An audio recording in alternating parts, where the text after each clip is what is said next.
Today we are looking at beekeeping. Look at the stands which we have made. You make some stands and you put there your hives. Now if you look at the hive we have put here, this is the one at the bottom. It's called a brooder.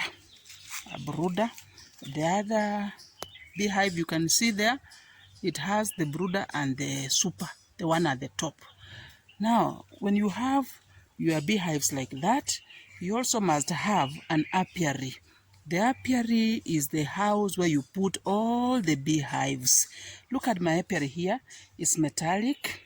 You can see that it's metallic. I have ensured that there's security for the hives and the bees. So today we are just taking you through the beekeeping process for you to be able to understand the beekeeping process. Look at this apiary here. My apiary here can keep almost 100 beehives, and I'm planting some plants there for the bees to forage on. This is one of the hives here. Look at it. This is one of the hives. Look at it. And we have a stand. And on the stand at the bottom, you can see I've done some concrete work. Then the hive in the middle, we add there some of the what is supposed to block any ants from crawling up. And then we have the hives themselves. Now you ensure that your apiary is always closed. So I want to take you through the beekeeping process today for you to be able to understand. Let us begin the journey. Bees also like high places. So you can see some hives, we have put them up, and the same bees must get water for drinking. So if you are rearing bees, you must have several water points. Look at what I've done here. Simple innovation to create water points. Look at that. These are normally vehicle tires. These are tires from my vehicle. I put in water and I've put some brick in between there in the water. So when the bees come, they land on the brick and they drink water.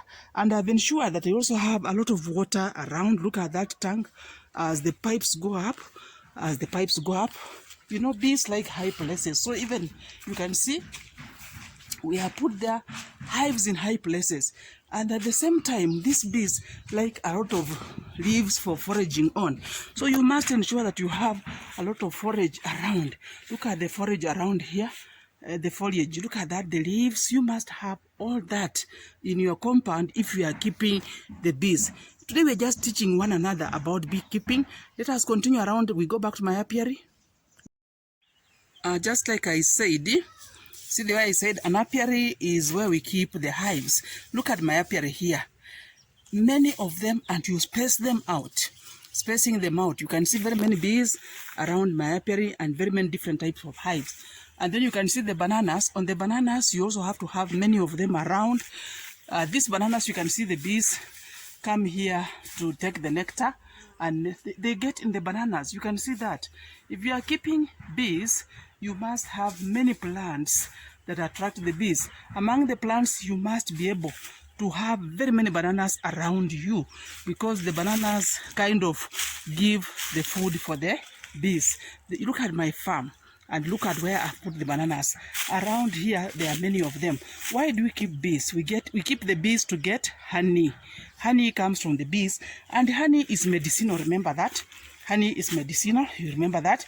Here I also have the pomegranate, this one here, which I have planted around this apiary. This pomegranate also normally flowers to give us a lot of flowers for the bees. Just look at this. The bananas, you need to have them because they give you a lot of nectar for the bees. We are still looking at my apiary. Look at that. Very many bees in those apiaries. And when you harvest your honey, it's a different process that you undergo. And then you have your honey. Honey is important because we use it for my medicinal purposes. I also sometimes just put honey in my tea. I don't put the sugar. I just put honey. Welcome. This is the African Mom. If you have not subscribed, subscribe.